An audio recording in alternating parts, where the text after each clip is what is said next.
This episode of Infinite Scroll is brought to you by Brita. From water talk to the emotional support water bottle, Gen Z and millennials have developed an obsession with water and staying hydrated. So if you're ready to take your hydration game to the next level, Brita is the way to go. With Brita's water filter jugs, you can enjoy pure and fresh-tasting filtered water straight from any tap. By ditching single-use plastic bottles, you'll be doing your bit for the planet and drinking water that tastes amazing. Brita doesn't just filter water, it filters out the guilt of plastic waste. Thank you to Brita for supporting the pod, helping us keep our deep dives going, and of course, keeping us hydrated.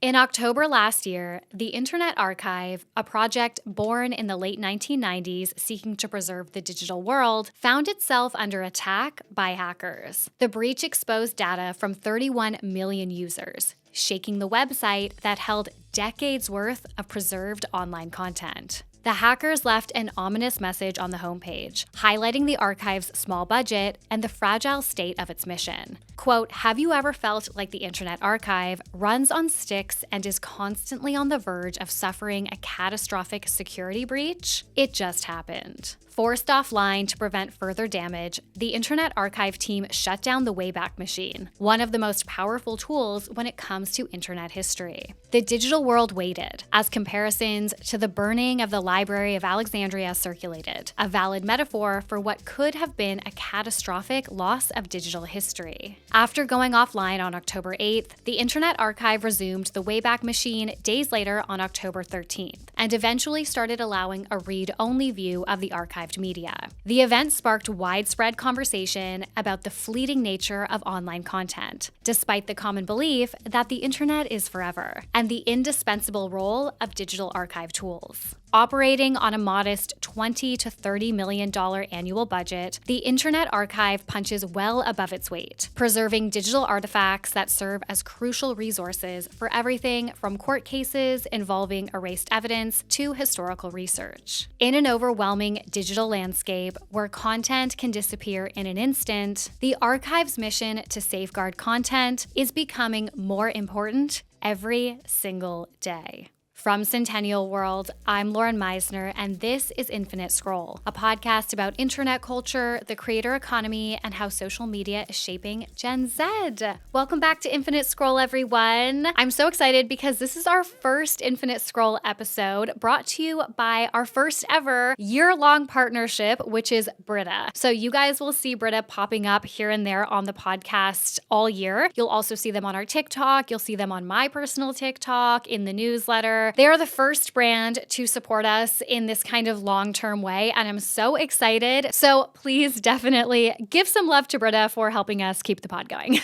Okay, as always, please remember to rate, review, and subscribe. We're trying to get to 1,000 Spotify ratings. We got to 500 at the end of last year, and that was really exciting for me. So please hit that star rating. That's all you have to do on Spotify. Or if you listen on Apple, you can also leave us an Apple review as well, or a YouTube comment. Subscribe to YouTube, subscribe to the pod, all that good stuff. Please also sign up to our newsletter called Infinite Scroll. On Fridays, we round up the 5 biggest think pieces on the internet from that week. And also follow me on Instagram at Lauren Meisner _.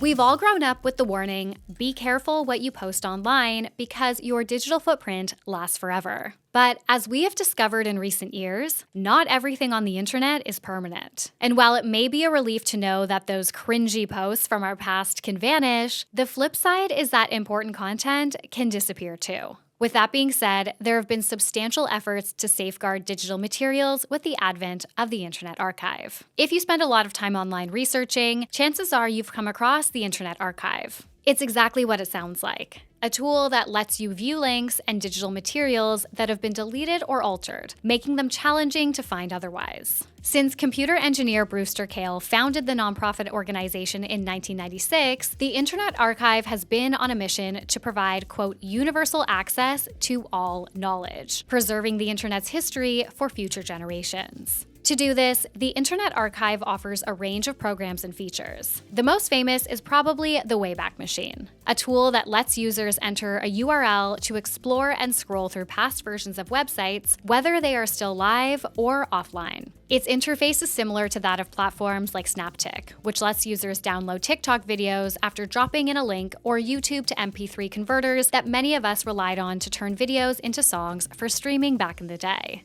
The archiving process is partly crowdsourced, allowing anyone with an account to contribute by uploading files or using the Wayback Machine browser extension to save pages as they use the internet. Additionally, the Internet Archive offers Archive It, a suite of services designed for institutions looking to collect, manage, preserve, and provide public access to web archival collections. As the Archive It website puts it, quote, "Archive It is a service that allows institutions to preserve materials they have archived from the web. The service runs on Internet Archive's nonprofit, self-owned, and operated data centers and includes forever storage of archived materials." Otherwise, the Internet Archive has historically relied on automated web crawlers, which are bots that browse the internet to identify and store web pages in databases. These crawlers archive various web pages using different tools, including Heretics, developed by the Internet Archive, and Alexa Internet, founded in April 1996. That being said, the Internet Archive conducted its first crawl in 1996. Now, crawls operate differently depending on the bot. According to the Wayback Machine's Frequently Asked Questions page, websites are often linked from other pages, so links from established sites are typically archived. Meanwhile, other crawls, like those conducted by Alexa Internet, follow their own unique processes. Through these efforts, the Internet Archive has made over 28 years of web history accessible to the public. This includes a staggering collection: 835 billion web pages, 44 million books and texts, 15 million audio recordings, including 255,000 live concerts, 10.6 million videos, including 2.6 million television news programs, 4.8 million images, and 1 million software programs. It's worth noting that the Internet Archive isn't the only archiving service. For example, the U.S. Library of Congress preserves government websites and has archived every tweet sent from Twitter's founding until 2017. Similarly, the UK Web Archive focuses on websites with .uk domain names. But for this episode, we have decided to focus on the Internet Archive, given its massive efforts to save content online. Despite the Internet Archive's comprehensive approach, not every website has been saved. An impossible task, given just how huge the internet is. But several factors have contributed to this. For example, automated crawlers may miss some sites during their crawls, especially if those sites are obscure or new. Additionally, some websites may be password protected or otherwise inaccessible to automated systems. In other cases, site owners may request that their content be excluded from the archive. According to data from the Pew Research Center, quote, "As of October 2023, 38% of web pages that existed in 2013 are no longer accessible a decade later. Where over 1/3 of these websites are out of action, there are even more websites with broken links, making it increasingly difficult for internet users to gather specific information on certain topics." Quote, 23% of news web pages contain at least one broken link, as do 21% of web pages from government sites. News sites with a high level of site traffic and those with less are about equally likely to contain broken links, the report continues. 54% of Wikipedia pages contain at least one link in their references section that points to a page that no longer exists. With this phenomenon characterized by experts as digital decay, it has become clear that not everything online lasts forever. This further proves the point of just how important it is to archive websites and digital material, particularly when it comes to preserving culturally and politically significant information. I'll get more into that importance later, but before that, a brief caveat is necessary. It's worth highlighting some of the challenges and threats the Internet Archive continues to face. A challenge that I touched on earlier is that many websites are deleted before crawlers can reach them or users can archive them. There's no simple solution to this, unless perhaps the Internet Archive partners with more hosting services or search engines to consistently archive sites and make them publicly accessible, or if these services took on the task of archiving themselves. Even with such partnerships, certain obstacles still prevent some websites from being archived. Aside from issues around scope, journalist Chris Stokell-Walker, in a piece for the BBC, characterizes the problems as far-reaching, noting that they range from, quote, financial threats, technical challenges, cyber attacks, and legal battles from businesses who dislike the idea of freely available copies of their intellectual property. For instance, much of the financial burden on the Internet Archive stems from its status as a nonprofit organization, funded primarily by donations from foundations such as the National Endowment for the Humanities, the National Science Foundation, and the Democracy Fund. As our reliance on Internet archives grow and the projects expand, so do the costs, raising questions about the long-term stability of the archive. These financial challenges, of course, make legal battles more difficult for the Internet Archive. In recent years, the organization has faced legal issues around intellectual property and copyright. Stokell-Walker detailed these challenges in his article, highlighting that the Internet Archive was sued by 4 major book publishers who argued that scanning physical books for digital access violated copyright law in the United States. A court subsequently ruled that this practice was illegal, where the Internet Archive's appeal against that decision was later rejected. Following its legal troubles, the Internet Archive faced a slew of cyber safety issues, most notably a hack in October last year, as I mentioned in the intro. Aside from this, in May 2024, the Internet Archive also experienced a distributed denial of service attack, a common type of cyber attack where a site is overwhelmed with fake traffic. The website experienced outages as a result, marking the first time it had been targeted in its history, according to the organization's founder, Brewster Kahle. That being said, we are still clearly learning how to best archive digital content. But significant progress has been made. For example, Wikipedia has begun citing archived links to make it easier for users to access the information they are looking for. In 2018, it was reported that the Internet Archive restored over 9 million links across Wikipedia by leveraging the Wayback Machine, ensuring that information remains accessible even when original sources disappear or links change. Internet Archive also made various books accessible linked in Wikipedia entries. Many of these articles rely on information from books that make it difficult for readers online to track down a copy, especially if they do not belong to any sort of institution that would grant them access. As reported by Clint Finley for Wired in 2019, quote, thanks to an initiative by the Internet Archive, you can click the name of the book and see a 2-page preview of the cited work, as long as the citation specifies a page number. More recently, in September last year, the Internet Archive struck a partnership with Google, which will allow for archived websites and pages to show up in search results. Given that not every Internet user is familiar with the Internet Archive or the Wayback Machine, this will likely help the nonprofit with its mission to ensure equal access to all Internet users. Quote, to access this new feature, conduct a search on Google as usual. Next to each search result, you'll find 3 dots. Clicking on these will bring up the About This Result panel. Within this panel, select More About This Page to reveal a link to the Wayback Machine page for that website. Another blog post from the Internet Archive explains. Now, considering all the challenges the Internet Archive continues to face, a question arises: is saving all this media really worth it? And the answer is a resounding yes. The internet has become the foremost communication tool of our time, capturing the essence of human interaction, thought processes, and discussion. Tools like the Internet Archive play a crucial role in preserving this digital dialogue, particularly when it comes to archiving content from public pages and social media accounts. Given the fast-paced trend cycle and the ever-changing cultural zeitgeist, the future of many social media platforms remains precarious. TikTok being a prime example with the ban in the United States. With TikTok being a major culture driver and even a political hub for years, losing access to hundreds of thousands of videos would be an extreme loss for digital archivists in years to come. And we have seen instances where content from social media platforms has vanished entirely from the internet. A prime example is Myspace, which lost all content uploaded before 2016, covering its peak years through the 2000s and early 2010s. If you're interested in a full discussion of Myspace's rise and fall, we did a deep dive on this last year, so feel free to check it out.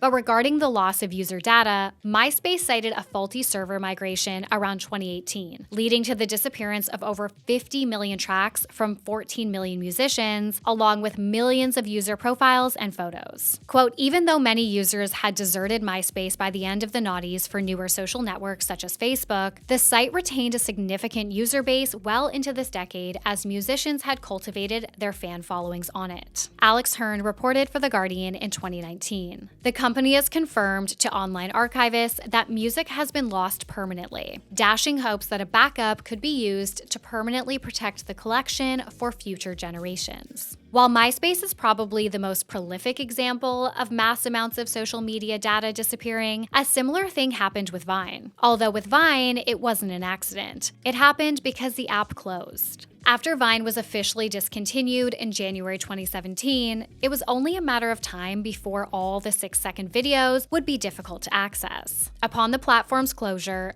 Twitter, which had acquired the platform in 2012, revamped the Vine website, allowing it to act as an archive for content. Quote, on the new site, which is described as a time capsule for all things Vine, you can search for a specific user's profile or browse the archives by category or year. Twitter has curated a number of highlights in some of its most popular categories, like animals, art, comedy, music, and weird. Carissa Bell reported for Mashable upon Vine's close. There are also a number of editors' picks and playlists where you can relive some of the site's most memorable memes and popular videos. While many Vine users appreciated the sentiment, the archive is no longer available via the Vine website, showing just how important external sources, like the Internet Archive, are when documenting internet history. As digital culture becomes increasingly disjointed, archiving its content is becoming crucial. On this podcast, we've often discussed the death of monoculture. For those unfamiliar with the term, Kyle Chakya writes for Vox that, quote, today, the word monoculture is used to describe a monolithic culture, the range of artifacts, characters, voices, and stories that a specific demographic, Americans for example, find recognizable and relatable. Pop culture was once a monoculture,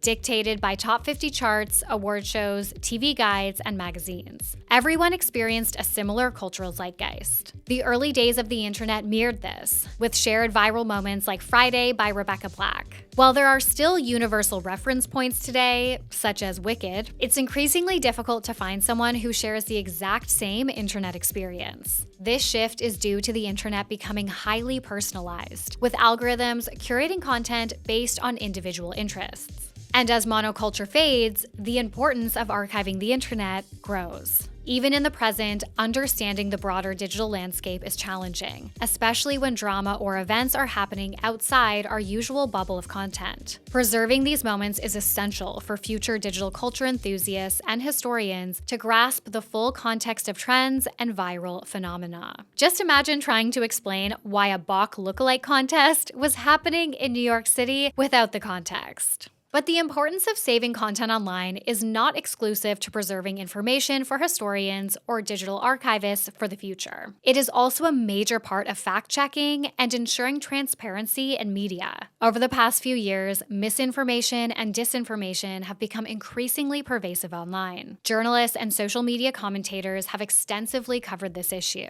with many suggesting that Elon Musk's purchase of Twitter was the final nail in the coffin of misinformation. By enabling anyone to purchase verification and allowing bots to flood timelines, these changes have amplified the spread of false information. While community notes offer a small buffer by flagging inaccuracies, their impact is limited. They address surface-level issues, but fall short in addressing the core problem: the need for effective moderation and the removal of misinformation and disinformation from a platform. Now, other big tech entities are following suit, with Meta being a case in point. Earlier this month, Mark Zuckerberg announced significant changes to Meta's moderation policies. Explaining the reasoning behind these adjustments, Zuckerberg expressed frustration with the current state of moderation across the platform, suggesting that it has been taken too far. The problem with complex systems is they make mistakes.